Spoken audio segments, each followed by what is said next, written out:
Novel پاکیشیا club مصنف مظہر کلیم M اے last episode. آپ اطمینان سے لیٹ جائیے، میں آپ کو تفصیل بتاتا ہوں۔ اس لیے یہاں آیا ہوں، لیکن راستے میں جان بوجھ کر رک گیا تھا کیونکہ ٹائیگر کی حالت بے حد خراب تھی اور میں نے سوچا کہ ٹائیگر کی فائنل پوزیشن چیک کر کے ہی آپ سے ملوں۔ ابھی ڈاکٹر صدیقی نے آپریشن تھیٹر سے نکل کر بتایا کہ ٹائیگر بچ گیا ہے، تو میں آپ کی طرف آ گیا ہوں۔ بلیک زیرو نے اطمینان بھرے لہجے میں کہا۔ اوہ، تو جسے نرس اجنبی کہہ رہی تھی وہ ٹائیگر تھا، کیا ہوا تھا اسے؟ عمران نے حیرت بھرے لہجے میں کہا۔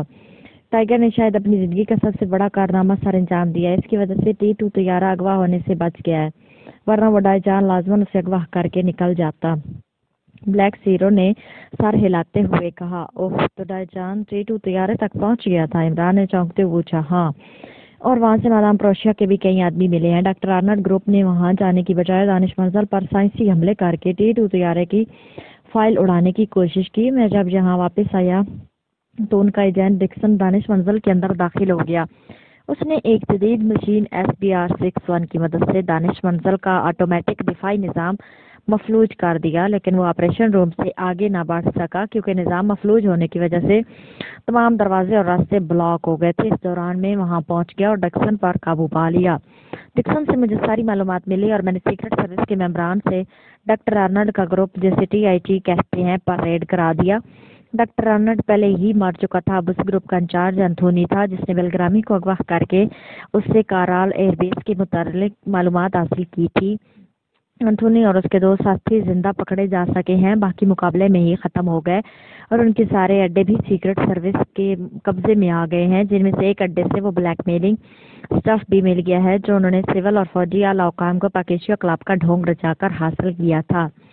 میں نے تنویر اور کیپٹن شکیل کو حفاظت کے لیے کارال ایئر بیس بھیجا تھا اور ساتھ ہی ملٹری انٹیلیجنس کے چیف سے کہا تھا کہ وہ وہاں موجود کرنل چوہان کو ان کے متعلق بریف کر دے۔ چیف نے بریف کر دیا، لیکن جب تنویر اور کیپٹن شکیل وہاں پہنچے تو وہاں کا نقشہ ہی بدلا ہوا تھا۔ ملٹری انٹیلیجنس والوں نے کارال ایئر بیس کو مکمل طور پر محفوظ کرنے کی غرض سے وہاں موجود تمام عملے کو جبری رخصت پر بھیج دیا تھا اور وہ خود ایئر بیس کے اوپر موجود عمارت میں بیٹھ کر نگرانی کرنے لگے۔ جب کیپٹن شکیل اور تنویر وہاں پہنچے تو عمارت قتلگاہ بنی ہوئی تھی۔ وہاں فوجیوں اور غیر ملکیوں کی لاشیں بکھری ہوئی تھی۔ ایک کمرے میں ایک فوجی کرنل ہلاک ہوا پڑا تھا۔ اس کمرے سے ایک سرنگ نما راستہ نیچے کی طرف جا رہا تھا۔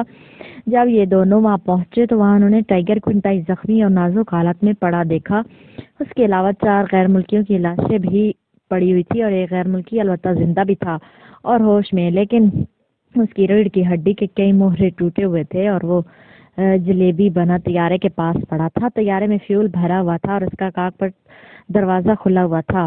اس غیر ملکی کو تو دانش منزل پہنچایا گیا اور ٹائیگر میرے حکم پر انہوں نے یہاں پہنچا دیا کیونکہ اس کی حالت بے حد خراب تھی۔ اس غیر ملکی نے اپنا نام ڈائی جان بتایا تھا۔ یہ تھی ساری صورتحال جب آپ کا فون آیا، لیکن ڈاکٹر صدیقی نے چونکہ مجھے خاص طور پر منع کیا تھا کہ ہوش آنے کے بعد آپ کے ذہن پر کوئی دباؤ نہ ڈالا جائے کیونکہ اس بار بے ہوش ہونے کی صورت میں بچنا ناممکن ہو جاتا، اس لیے میں ٹال رہا تھا۔ پھر آپ نے جس انداز میں فون سنا تھا اس میں مجھے آپ کی جھلاہٹ کا اندازہ تھا اور میں فوراً وہاں سے چل کر آپ کی طرف آ گیا، لیکن میں جانتا تھا کہ ٹائیگر کی حالت شدید خطرے میں ہے، اس لیے اگر میں نے اس خطرے والی حالت سے آپ کو آگاہ کر دیا تو لازماً آپ کے ذہن پر دباؤ پڑے گا، اس لیے میں آپریشن تھیٹر کے باہر رہ گیا اور اب جب کہ ڈاکٹر صدیقی نے بتایا کہ ٹائیگر خطرے کی زد سے باہر ہے اور اسے ہوش بھی آ گیا تو میں یہاں آیا ہوں۔ بلیک زیرو نے تفصیل بتاتے ہوئے کہا۔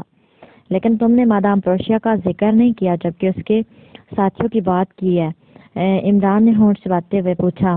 ہاں، اس غیر ملکی نے خود ہی بتا دیا کہ اس کا نام ڈائی جان ہے اور اس نے مادام پروشیا کو برگش پسٹل سے دھواں بنا کر غائب کر دیا ہے اور باقی لاشیں مادام پروشیا کے ساتھیوں کی ہیں۔ اس نے یہ بتایا کہ زخمی نوجوان نے عین اس وقت مداخلت کی جب وہ مادام پروشیا کا خاتمہ کر کے طیارہ لے جانے والا تھا۔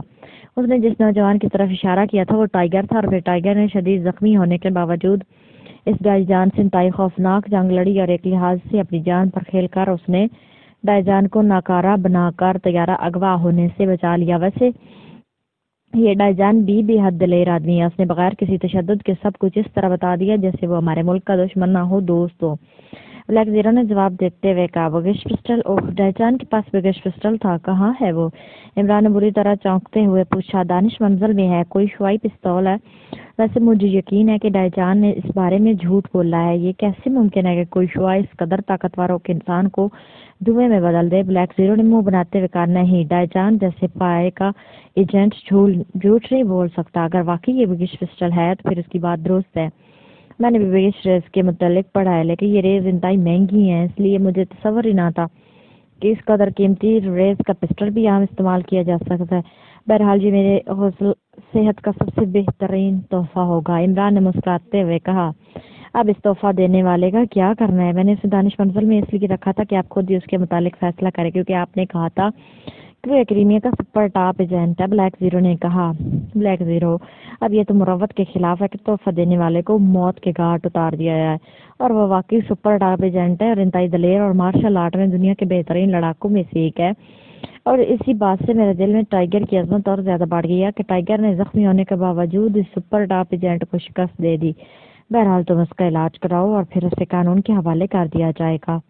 इमरान ने सर हिलाते हुए जवाब दिया, बात तो वही रही, कानून ने भी तो उसे बहरहाल सजाए मौत ही देनी है। बात तो वही है। कमाल है, मैंने डायचान की इतनी तारीफ की है, लेकिन तुम फिर भी ये बात कर रहे हो। ठीक होने के बाद दुनिया की कोई जेल उसे कैद नहीं रख सकती। चुनांचे कानून के हवाले कर देने का मतलब है कि मैंने बिगिश पिस्टल के तोहफे के जवाब में उसे जिंदगी का तोहफा दे दिया, इमरान ने कहा। और ब्लैक जीरो बेख्तियार सर हिलाकर रह गया। एक तोहफे की दरखास्त मैं भी कर दूं? ब्लैक जीरो ने चंद लम्हे खामोश रहने के बाद मुस्कुराते हुए कहा, और इमरान चौंक पड़ा। अरे कहीं रकीब रोसिया वाला सिलसिला तो नहीं? मेरा मतलब है जूलिया। इमरान ने कदरे घबराए हुए लहजे में कहा, और ब्लैक जीरो कहका मारकर हंस पड़ा। जी नहीं, ये बात नहीं, जूलिया तो मेरी छोटी बहन है। मेरा मतलब था कि अगर आप टाइगर को बाकायदा सीक्रेट सर्विस में शामिल कर लें तो ये मेरे और सीक्रेट सर्विस दोनों के लिए तोहफा होगा।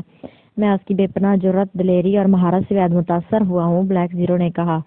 तो यूं कहो कि तुम ये बात करके अपनी कमजोरी छुपाना चाहते हो, इमरान ने कहा, और इस बार चौंकने की बारी ब्लैक जीरो की थी। कमजोरी? कैसी कमजोरी? मैं समझा नहीं, ब्लैक जीरो ने हैरत भरे लहजे में पूछा। कमजोरी नहीं तो और क्या कहूँ उसे? टाइगर सीक्रेट सर्विस का मेंबर नहीं है, और ना ही तुमने उससे कराल एयरबेस जाने की हिदायत की है, लेकिन उसके बावजूद वो न सिर्फ वहां पहुंच गया बल्कि उसने अपनी जान पर खेलकर तैयारा अगवा होने से बचा लिया।